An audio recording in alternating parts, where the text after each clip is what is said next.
rumores habían estado dando vueltas durante varios días, pero nadie había podido confirmarlos. Decían que el ejército tico había invadido las tierras de Alange en la provincia de Chiriquí. Fue el 24 de febrero cuando el cónsul de Costa Rica en Panamá, Tomás Jacón, lo confirmó. El 21 de febrero, 75 soldados costarricenses habían llegado a Pueblo Nuevo de Coto. Ríndanse y acepte el dominio costarricense, había exigido el coronel Héctor Zúñiga al inspector Manuel Pinzón de la policía panameña en Coto. Pinzón tuvo que bajar la cabeza cuando los invasores arriaron la bandera panameña y enarbolaron la suya propia. Los panameños dieron rienda suelta a sus emociones para realizar una de las manifestaciones más singulares de patriotismo que recuerde la historia republicana, organizada por un grupo de jóvenes, entre ellos el doctor Armodio Arias, Aurelio Dutari, Ricardo Morales y Luis Clemens. Poco esfuerzo hubo que hacer para sacar a la gente de sus casas, pues los ismeños se sentían inflamados de amor patrio. Ese mismo día, a las 4 de la tarde, una nutrida marcha encabezada por policías a caballos y distinguidos caballeros tomaba rumbo a la presidencia. Al pasar frente a la plaza de Santa Ana, se les unió la banda republicana. «No nos vencerán», gritaba la multitud. En el balcón de la presidencia los esperaba solemnemente el presidente Belisario Porras, quien dijo: «En representación de mi gobierno, yo acepto esta manifestación». No se había terminado de dispersar la manifestación cuando uno de los 1000 presentes, al grito de «Abajo Costa Rica», se dirigían hacia el consulado de aquel país a tirar piedras y echar abajo el escudo de armas colocado en la fachada, mientras cientos más concurrían a las oficinas públicas a ofrecerse como voluntarios para la inminente guerra. 3000 hombres dispuestos al combate partirían al día siguiente hacia Coto. Entre ambas naciones no hubiera odios, pero sí había un viejo desacuerdo limítrofe desde la época colonial. Durante el siglo XIX hubo varios intentos de establecer una línea divisoria clara entre Costa Rica y la Gran Colombia, pero ninguno de ellos llegó a fructificar. En 1900, las partes del gobierno acordaron someter el asunto al arbitraje del presidente de Francia, Émile Loubet, quien emitió un fallo. La situación quedó en el limbo hasta 1910, 7 años después de que Panamá se independizara de Colombia, cuando los gobiernos de ambos países firmaron la Convención Anderson-Porras. Señalaba que no había acuerdo con respecto al resto de las líneas fronterizas,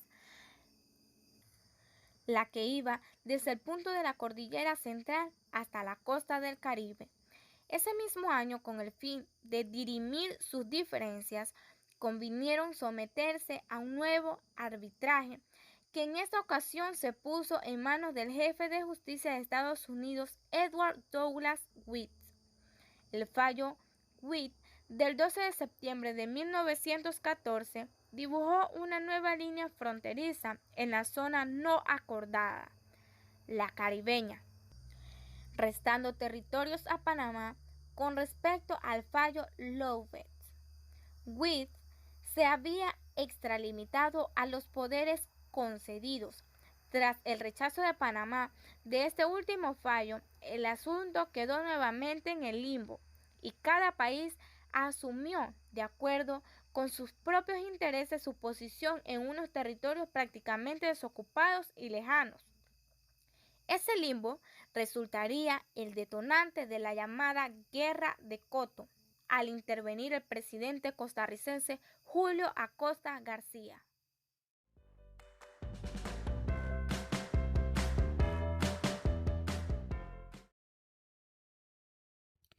Tras la invasión de Coto en febrero de 1921, Panamá decidió enfrentar las tropas costarricenses. El patriotismo era notorio entre los panameños. A primeras horas de la mañana las calles se hallaban invadidas por personas de diferentes clases, edades y rostros. Los diferentes salones de la alcaldía estaban pletóricos de ciudadanos que pedían inscribir sus nombres para ir a la línea de batalla. Lejos de amedrentar a la población, el llamado a guerra levantaba un aire de patriotismo nunca antes visto en aquella joven nación que apenas llegaría ese mes de noviembre a sus 18 años.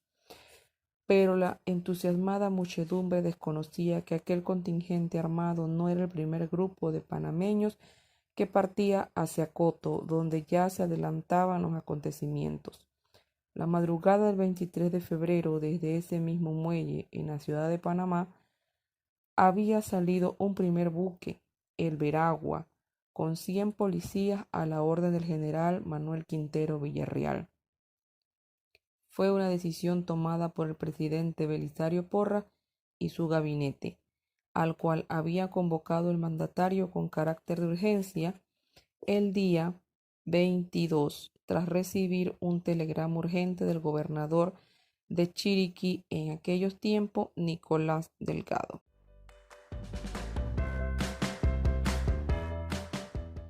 Guerra de Coto, la cuarta batalla. Apenas habían pasado 10 días desde el comienzo de la guerra cuando los panameños dominaban claramente el campo de batalla.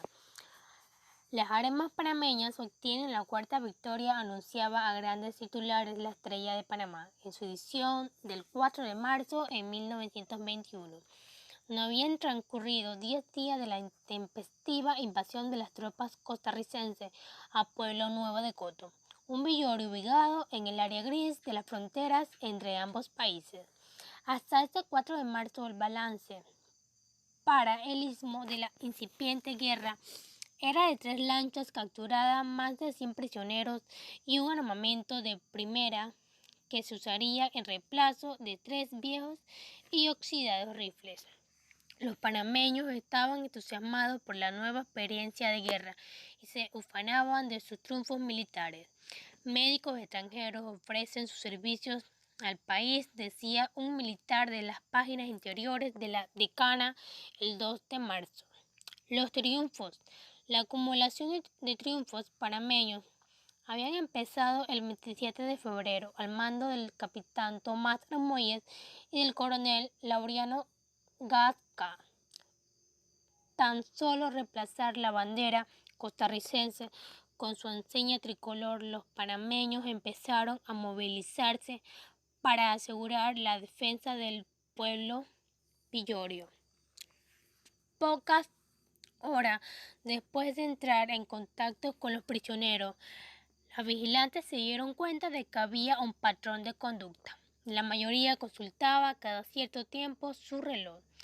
El coronel Laureano Gasca y sus 13 voluntarios de Bugaba, a cargo de los prisioneros, dedujeron que estarían esperando refuerzos.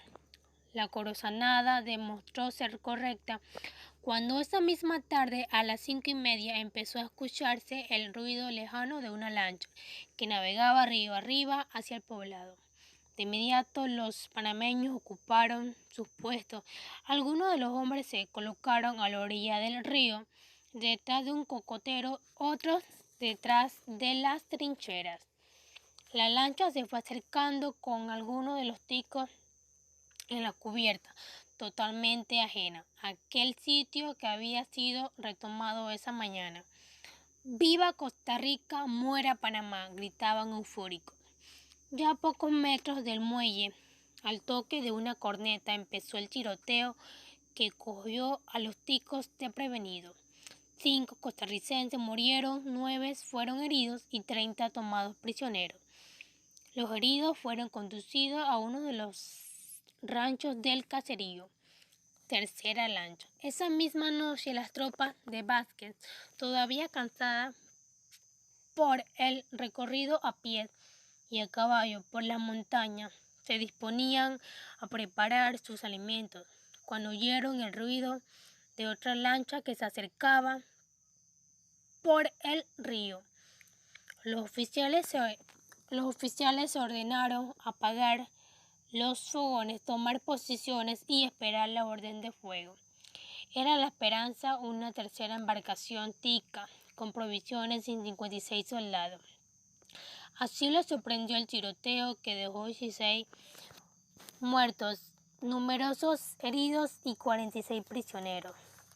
Ni los panameños ni los ticos quedarían satisfechos con el resultado. En los panameños, sin embargo, quedó el orgullo de haber dominado en el campo de batalla, satisfacción ensombrecida por un terrible accidente que sufría el capitán Tomás Armuelles, héroe de la guerra, al dirigirse a la capital a recibir honores por sus logros de la guerra.